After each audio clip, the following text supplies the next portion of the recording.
नाशिकच्या काठेगल्ली इथून दंगल पूर्वनियोजितच होती अशा पद्धतीची धक्कादायक बाब नाशिक पोलिसांच्या तपासातून उघड झाली आहे। दंगलीतील आरोपींच्या जामिनासाठी लागणाऱ्या पैशासाठी अपहरण केलेलं होतं। व्यापाऱ्यांचं अपहरण करत 15 लाखांची खंडणी घेतल्याचं निष्पन्न झालं। जामिनाची जबाबदारी ही टिप्पर गँगचा म्होरक्या शाकीर पठाण यानं घेतली होती। 4 एप्रिलला काठेगल्ली इथून व्यापारी निखिल दर्यानी यांचं अपहरण केलं गेलं। शाकीर पठाणनं केलेलं अपहरण दंगलीचाच एक भाग होता।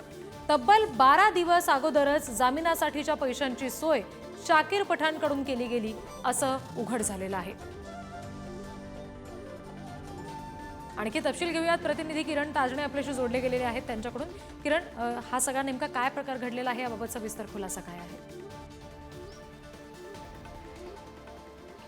रिद्धी, आपल्याला माहिती आहे की नाशिकच्या काठेगल्ली परिसरामध्ये असलेला जो अनधिकृत दर्गा होता, त्या दर्ग्याच्या पार्श्वभूमीवर नाशिक महानगरपालिकेनं 1 एप्रिलला नोटीस बजावलेली होती आणि त्या नोटिसीनंतर 15 दिवसांचा इशारा दिलेला होता आणि त्या सगळ्या पार्श्वभूमीवर पोलीस प्रशासनाच्या माध्यमातून त्या ठिकाणी बंदोबस्त लावण्यात आलेला होता। 15 तारखेच्या रात्रीला त्या ठिकाणी जमावानं पोलिसांवर दगडफेक केलेली होती आणि या दगडफेकीनंतर जवळपास 1500 जणांवर गुन्हा दाखल करण्यात आलेला होता। पोलिसांकडून या सगळ्या संबंधी कठोर कारवाईला सुरुवात झालेली होती आणि यामध्ये राजकीय व्यक्तींचा सहभाग असल्याचं उघडकीस आलेलं होतं। आता त्या पाठोपाठ गुन्हेगारी टोळ्यांचा देखील या सगळ्या दंगलीमध्ये सहभाग असल्याचं उघडकीस आलेलं आहे।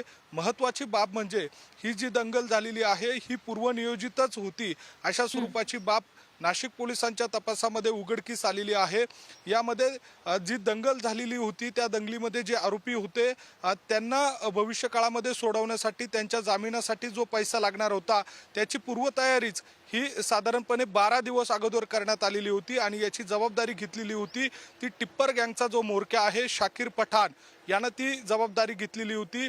आणि त्याच सगळ्या पार्श्वभूमीवर काठेगल्ली परिसरातूनच एका व्यापाऱ्याचं निखिल दर्यानी असं त्यांचं नाव होतं आणि त्यांचं त्यावेळेला अपहरण करण्यात आलेलं होतं। त्यांच्याकडनं खंडणी वसूल करण्यात आलेली होती। नाशिक पोलिसांनी ही कारवाई त्यावेळेला काही तासांमध्येच केलेली होती आणि याचा सगळा तपास करत असताना दंगलीमध्ये शाकीर पठाणचा जो लहान भाऊ आहे, ज्याला छोटा पठाण म्हणून ओळखलं जातं, त्या समीर पठाणला अटक करण्यात आलेली होती आणि त्या समीर पठाणला अटक केल्यानंतर त्याच्या पाळेमुळे खोदून काढण्याचा प्रयत्न नाशिक पोलिसांकडनं करण्यात आला आणि त्यामध्ये ही धक्कादायक बाब उघडकीस आलेली आहे। शाकीर पठाणचा देखील या दंगलीमध्ये सहभाग होता। त्यानं दंगलीतील जे आरोपी होणार होते त्या आरोपींच्या जामिनासाठीचे जे पैसे लागणार होते त्याची जबाबदारी घेतलेली होती। अशा या सगळ्या पार्श्वभूमीवर नाशिकची जी दंगल होती ती पूर्वनियोजित होती आणि त्यासाठी ज्या बाबी होत्या त्याचा घटनाक्रम देखील आता नाशिक पोलिसांच्या तपासामध्ये येतोय। त्यामुळे नक्कीच ही गंभीर बाब आहे।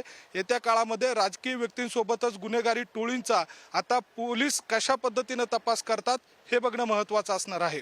निश्चित। धन्यवाद सगळ्या तपशिलांसाठी किरण।